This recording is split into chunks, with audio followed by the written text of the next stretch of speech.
kalau bisa dibilang di awal saya cukup prihatin, Pak Urip ya. Jadi ketika saya SMA itu saya dihadapkan dua pilihan. Kalau bisa didetailkan Pak Gatot, Iya. untuk jadi lolos ke PNS itu ya. apa Bapak dulu, apa belajarnya gimana? Iya.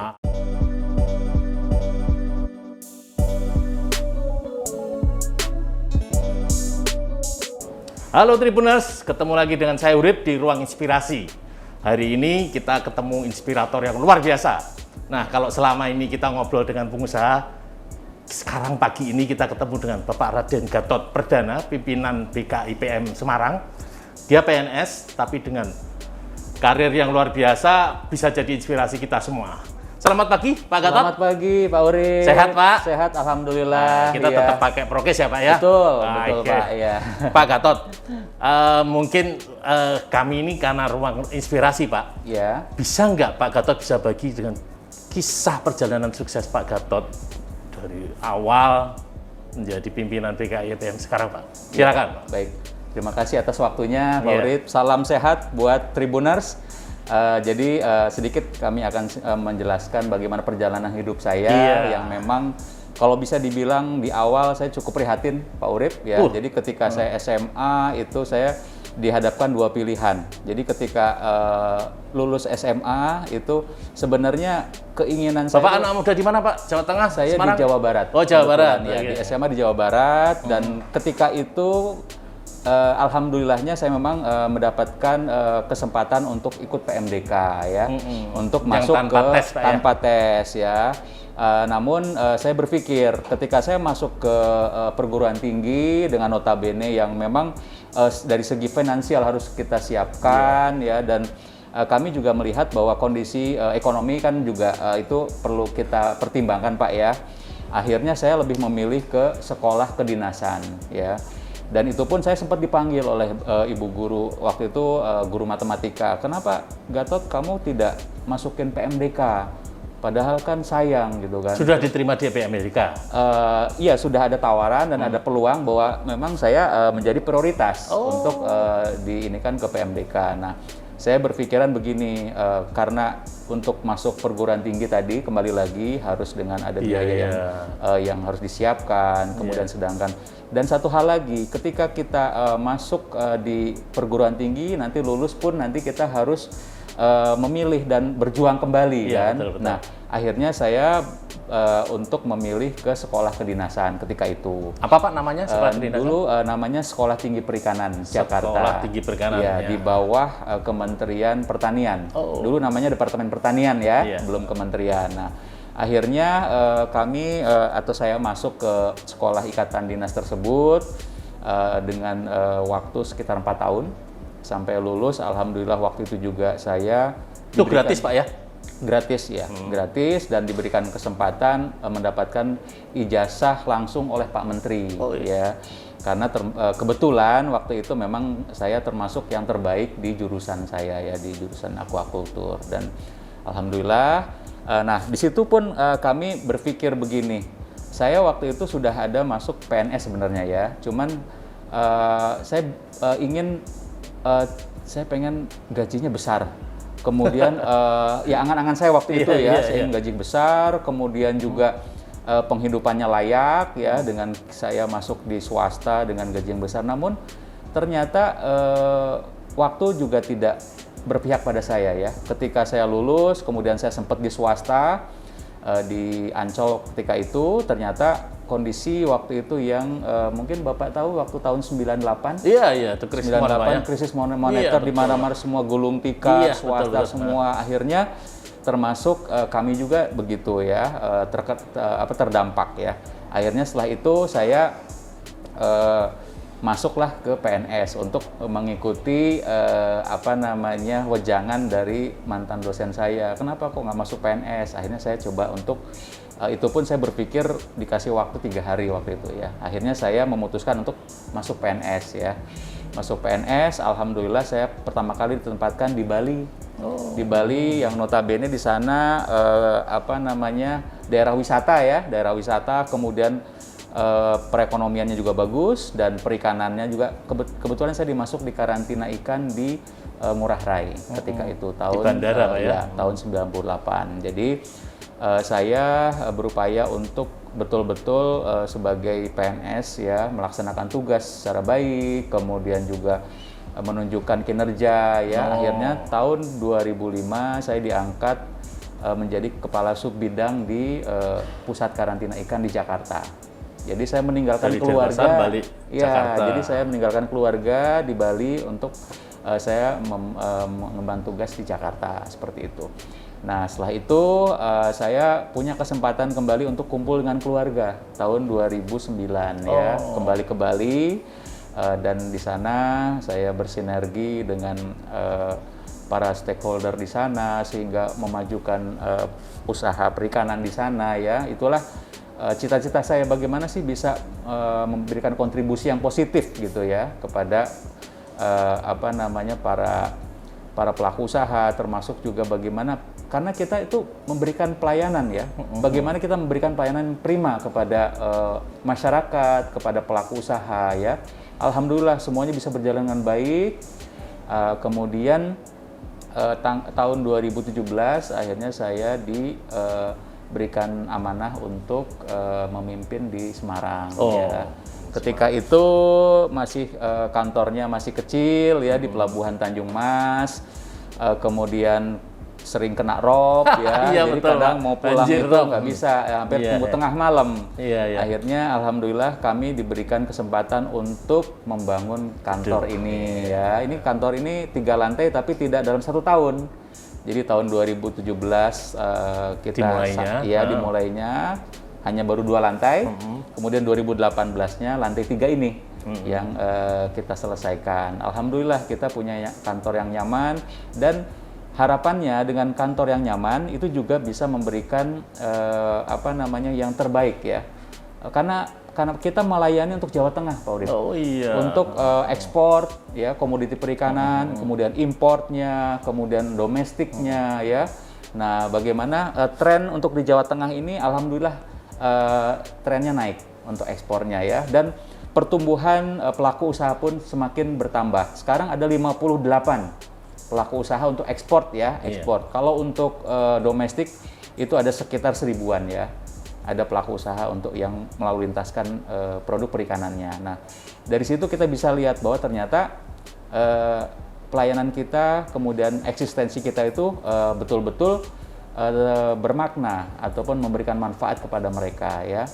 Nah, kalau tidak salah tuh tahun 2018 ya atau 2019 itu awal ya, itu kita diberikan kesempatan untuk mendapatkan penghargaan role model pelayanan publik terbaik se-Indonesia untuk mewakili Kementerian Kelautan dan Perikanan. Nah, itu adalah salah satu bentuk kinerja kita ya, yang memberikan pelayanan prestasi kepada masyarakat, pada pengguna layanan yang ada di Jawa Tengah ya. Alhamdulillah, dan itu juga memberikan semangat kepada kita bahwa kita tidak tidak sia-sia lah ya, bekerja, berkinerja untuk memberikan layanan yang terbaik. Ternyata hasilnya pun terlihat seperti itu.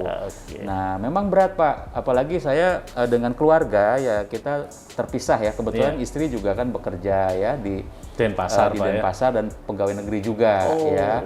Nah, kemudian tapi tidak menyurutkan semangat saya. Kemudian juga kita berusaha yang terbaik. Termasuk anak-anak kami pun mengikuti jejak saya. Jadi untuk yang anak pertama saya ini nanti setelah lulus langsung BKIPF juga, dia di Sekolah Tinggi Penerbangan Curug. Itu sekolah kedinasan juga, mengikuti jejak saya. Jadi insya Allah nanti September nanti lulus langsung menjadi pegawai. Ya, karena memang dengan melihat saya mungkin kelihatannya ya mereka tertarik lah seperti itu ya. Jadi ya sudah akhirnya masuk. Dan yang kedua pun ini sekarang sama, sedang ikut pendaftaran untuk sekolah kedinasan, mengikuti jejak kakaknya. Jadi kemarin alhamdulillah SKD-nya bagus, kemudian lulus, tinggal sekarang seleksi berikutnya. Nah, ini kepada para Tribuners ini yang kaula muda, ayo kalau memang punya keinginan untuk menjadi PNS ya, SKD-nya harus baik. Karena apa? Karena tanpa kita bekerja keras, tanpa kita berusaha, niscaya tidak akan baik hasilnya ya. Ketika kita berjuang, kemudian kita betul-betul bagaimana berusaha keras ya, insya Allah lah pasti ada jalan di situ. Kan mungkin ada yang bisa dikatakan bahwa usaha itu tidak akan mengkhianati hasil. Nah, bahwa kita harus berusaha. Sama anak saya pun demikian, sama dia komit, kemudian dia belajar, dia trial untuk itu. Akhirnya hasilnya lumayan baik dan sangat tinggi ya. Untuk menjadi pegawai negeri lulus tadi ya. Karena untuk SKD ini adalah semacam prasyarat mutlak. Jadi karena ini kan dari Badan Kepegawaian Negara dan harus diikuti, dan hasilnya pun harus sesuai dengan standarnya passing grade. Kalau bisa didetailkan Pak Gatot, untuk jadi lolos ke PNS itu ya. apa Bapak dulu, apa belajarnya gimana, apa latihan soal atau apa? Karena gagalnya kalau dari admin udah lewat Pak ya. Banyak Pak yang stres, orang pintar tidak jadi jaminan jadi PNS Pak. Apa, silakan Pak Gatot. Jadi begini ya, kalau saya melihat kan berbeda ya antara zaman saya dulu. Dulu saya tidak ada namanya seleksi kompetensi dasar ya, atau disingkat dengan SKD. Tapi dengan sekarang SKD itu betul kata Pak Urip, bahwa belum tentu anak pinter atau lulusan terbaik dari perguruan tinggi itu bisa hasilnya baik, nilainya SKD-nya bagus. Belum tentu. Karena apa? Karena banyak soal-soal itu yang tidak diakomodir atau tidak didapatkan di bangku kuliah. Betul. Seperti contoh tes kepribadian. Kepribadian bagaimana layaknya, kalau itu kan soalnya itu seperti bahwa kita sudah sebagai PNS. Bagaimana kita bersikap, bagaimana kita memberikan layanan kepada pengguna jasa atau ke masyarakat. Itu seakan-akan tuh kita dihadapkan pada kondisi seperti itu. Tes kepribadian itu ya. Kemudian TWK, wawasan kebangsaan. Nah, itu juga bagaimana kita diuji apakah kita radikal. Nah, itu ada khusus itu, Pak. Iya, jangan sampai ini udah jadi PNS kemudian kita termasuk orang radikal. Ukurnya itu, Pak ya. Iya. Nah, meskipun di TIU ini bolehlah adik-adik terbiasa ya dengan melaksanakan atau mengerjakan tes-tes hitungan, apakah itu deret hitung ataupun gambar seperti itu. Tapi kalau seperti tes kepribadian dan tes wawasan kebangsaan itu betul-betul harus banyak latihan. Betul ya. Nah, kebetulan kemarin kami memberikan semacam kesempatan kepada para pelamar ataupun yang akan mendaftar di CPNS itu untuk mendapatkan kisi-kisi. Bagaimana peluang untuk bisa menjadi CPNS itu lebih besar ya. Kita kemarin mengundang wakil kepala Badan Kepegawaian Negara melakukan webinar, dan di situ ada trik-trik dan ada bagaimana strategi-strategi ya untuk memperbesar peluang kelulusannya. Nah, jadi itu kuncinya, kita harus banyak berlatih soal. Ada di YouTube tadi Pak ya? Ada. Tribuners bisa ya, dan akses itu dan itu sangat baik sekali dan sangat bermanfaat. Karena apa? Disitulah kita banyak mendapatkan manfaat, kemudian strategi-strategi apa yang harus kita laksanakan. Nah, kuncinya di situ SKD ya. Kalau misalkan SKD sudah bagus, nilainya masuk passing grade, SKB, berikutnya Pak ya? SKB itu kaitan dengan seleksi kemampuan bidang. Nah, kalau itu apa Pak yang dipentingkan SKB? Itu tergantung kita mau misalkan sebagai kita di kedokteran ya, atau menjadi seorang di rumah sakit. Nah, itu sesuai dengan bidangnya kita. Skillnya Pak skillnya kita. Kalau itu saya pikir tidak lebih sulit dibandingkan kalau yang di SKD gitu. Oke, selanjutnya Pak Gatot. Ya. Setelah jadi PNS, artinya Pak Gatot ini kan karirnya cepat Pak ya. Apa sih Pak langkah-langkah apa? Mungkin Bapak banyak memberikan ide-ide yang baru, memberikan contoh-contoh ke anak buah, semangat tim. Jadi rencana kerja Bapak berhasil. Silakan Pak Gatot. Jadi intinya begini, kita berusaha bagaimana bisa membuat suatu inovasi ya. Inovasi dan kreativitas. Jangan pernah berhenti buat inovasi Pak ya. Jangan pernah berhenti buat inovasi, dan inovasinya pun itu harus dengan pelaksanaan atau eksekusinya. Jadi kalau kita hanya punya ide, tapi kalau idenya itu tidak dijalankan, itu percuma. Dan dievaluasi. Dan dievaluasi. Nah, apalagi inovasinya itu betul-betul memberikan manfaat yang baik, ya. Inovasinya misalkan untuk efisiensi dari segi waktu, efisiensi kantor, kemudian waktu, kemudian juga dari segi biaya, kita bisa memangkas biaya, itu bagus itu.